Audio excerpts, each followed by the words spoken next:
Hello everybody, today we got a small project on the 370Z. We're going to be installing some new hatch struts to be able to allow the trunk to open properly. I installed a spoiler recently, if you guys have noticed. I did this a couple of weeks ago. Unfortunately, I wasn't able to make a video about the install process of the spoiler, but if you guys have any questions about how I install it, just feel free to drop a comment below. But yeah, so with this new spoiler, the trunk's a little heavy and it doesn't open properly. So we got to install some upgraded struts from Z1 so that way we can get the trunk to pop open correctly. Even if you don't have a spoiler, a lot of 370Z owners complain about the stock trunk not opening correctly. Or if they want to install an OEM spoiler, you're going to need to put in some new struts. So Z1 sells two different types of struts to help you with that. They've got some level 1 high pressure struts, which are great for the OEM trunk lid or for the OEM spoilers. And then they sell mega high pressure, which is what I have for the heavier spoilers, because this thing weighs something like 5 or 10 pounds. Anyways, let's get to it.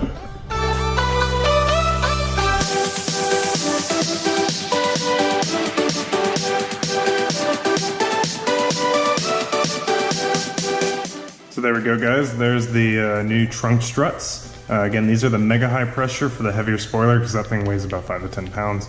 But this should do the trick just nicely for getting my trunk to open now. So let's go ahead and get these things installed. Alright guys, so the way we're going to do this is we're going to have to work on this one strut at a time. You can see the strut that we need to take off there. When we remove these, nothing's going to be holding the trunk up. So you want to make sure that you have it supported by something. So I just went ahead and found this kind of tube that was lying around the house, and I've got it propped up against a ladder here. You want to make sure that it's pretty secure because as soon as you take this off, the whole trunk's going to want to fall down, so you need to make sure this thing can hold it up. So now that we got that off, we're going to have to undo these kind of latches that hide the pins in place. I think that it needs a flat head or something so that we can reveal it. But yeah, so we'll remove these off here, and then we should be able to take the strut off. Alright, so you can see here kind of what the strut looks like. It's just connected by this ball bearing up here. This little clip here, you just need to use a flat head to get underneath it to pull this kind of metal part up, this kind of retaining tab. It just kind of snaps back into place like you can see there, but you can stick your flat head in this little groove and just pry it up. And we should be able to do the same with this one here on the side. I don't know if you guys can see it, the lighting out here is kind of bad, but if you stick your flat head in here, there you go. Should be able to kind of pry that up. So see where I stuck on there, it comes off pretty easy. Alright, so the replacement struts are just a little bit longer than the stock ones, so I've had to go ahead and move my supporting brace to the center, because what I'm going to have to do here is I'm going to have to take off this strut as well, because this one's preventing the other side from being able to come up high enough to put the new strut in. So we're going to take this one off, and then we should be able to lift the trunk a little higher so we can get the new ones on.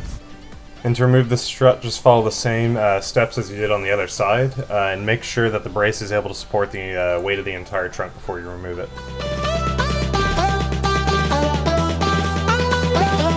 Okay, I was able to get the other side off, and then with that support still holding it up, I was able to put on the new strut.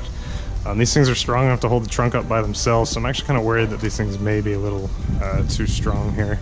But anyways, let's go ahead and get the other side put on. It's pretty simple, they just snap on.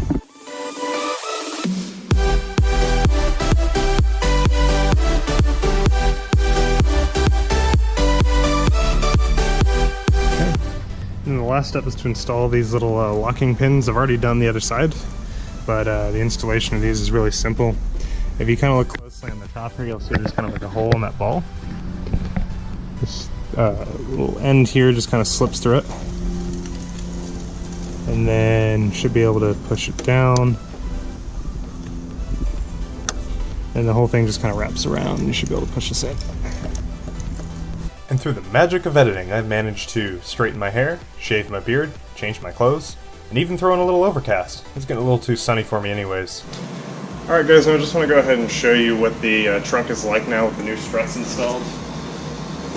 So it used to be that I would have to put a lot of pressure on the trunk to actually get it to pop up, but now it comes up really easy, and then you just have to lift it up slightly, and the trunk lifts itself now, which is really nice. And then it doesn't take a whole lot of force to pull it down. It's actually fairly smooth, so with the spoiler being about 5 to 10 pounds, it kind of helps pull it down with the extra strength of the struts. But the mega high pressure struts were, I think, were perfect for this spoiler. They worked out fairly well. But anyways, that's all I have for this video. That's how to install upgraded struts on your 370Z. If y'all have any questions or comments, just leave a comment down below, and I'll see y'all in the next video. Later.